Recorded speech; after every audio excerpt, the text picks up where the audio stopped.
is sort of flown under the radar and doesn't get nearly the attention that the 6 classifications do and should be. And that's something called a 10% rule. And it gets a little complicated, maybe more complicated than it's worth on Trash Talk right now. I'm going to try to make it as easy and to understand as possible. It has to do with kids counting who are in cyber schools within your school district. I'm just going to use your school district that you teach at Keystone as an example. Say you have 100 kids, 100 male students in your building. In a normal way of counting, those 100 students would be the 100 students that are counted in terms of classification. If you have, say, 50 kids that are cyber schooling within your school district, those kids also count against your number, so it would be 150. So even though they may not be cyber schooling through Keystone and through somebody else, they can still play sports at Keystone, so they count against the number. Now they're going to change that, and they only have to count 10% of those kids. So they'd only have to count 5 of those kids. And why this is important, and this may sound boring, but this is really important. As we saw last year, and as we know, there's a huge issue with charter schools and the way that that works in the PIAA, because say the city of Philadelphia can recruit to a charter school that has 20 kids in the building and be an A school from like 1.5 million kids, which is nowhere near the same as Keystone, which might get the draw from like 5,000 people. Exactly. Well, now you've now added their ability to now stash these kids in cyber schools and not have to count, only have to count 10% of them. Portion of them, yeah. This is just asking for basketball, football, volleyball factories to open up. Yeah, I mean, okay, so tell me if I'm wrong here. Pick any school district in Clarion County where we're based here, or the entire district, District 9. There's no reason why they can't do this, right? Correct. We could start a D9sports.com charter school.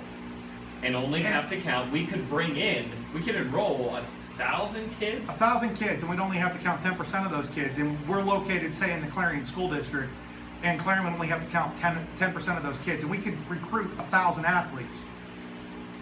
This makes no sense. Correct. To me. Okay, I was just making sure. But while the WPIL and while some big time reporters at the Pittsburgh Trib and some other places are decrying not being able to play Whitfield championship games at Heinz Field if there's 6 people, nobody said a word about this. This came out of the Pittsburgh City School District, District 8.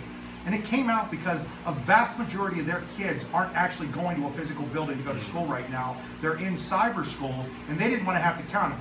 Their rationale behind this is, well, they're not in the buildings, and they're not as likely to play athletics. I was just going to say, so their argument must be that on average, 10% of your students that are not in the building in quote-unquote traditional educational setting. That might be right mathematically. It might be right mathematically, but I can just see that this is just wrought for issues to come out where people manipulate the system to get. Well, they're already manipulating the so system. Now they're going to manipulate the system even worse than what's already happening. You're right. Talked a little bit with Bob Tonkin on the District 9 committee about this today, and Bob brought up a good point. What's the difference between that and a charter school, where the charter school you have to count 50% of the kids from one school to another? Like Kane, we're going to talk about Sylphies. They bring in East Forest. They have to count 50% of the East Forest kids. Because of the co-op, yeah. If those kids were at East Forest Cyber School, they'd only have to count 10% of it. That's crazy. It's ludicrous. But once again, everybody's more concerned about the six classifications and, oh man, we won't be able to play our championships at Heinz Field and stuff like that. Right. Where we've got a much more serious thing that it's about to happen. That's going to go through without anybody saying anything. But it's not quote unquote sexy like 6 classifications at Heinz Field and all of that stuff. But it's a much more serious issue. Is there a chance, and we'll wrap it up and take our break here, but is there a chance that it's just because so many people have just given up on it? And we hear it every year. You and I and all the folks that are involved in D9sports.com, Rich and Andy, and people that follow, we hear it every year in basketball season. Well, what's it matter? I mean, we'll win a district title. We'll take a run for a couple rounds. I'll tell you what it matters. We ran a column. I wrote a column last year on D9 Sports, and it went viral. We had 20,000 people read something on the site within a day and a half.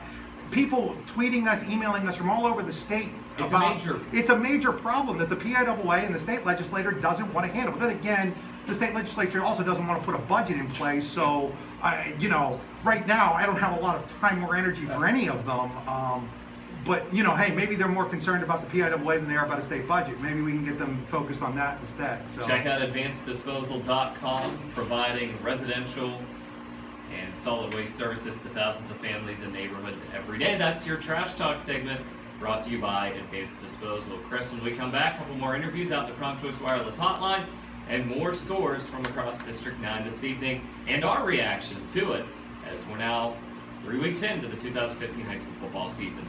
This is the Advanced Disposal Friday Night Overtime Show, right here on D9Sports.com.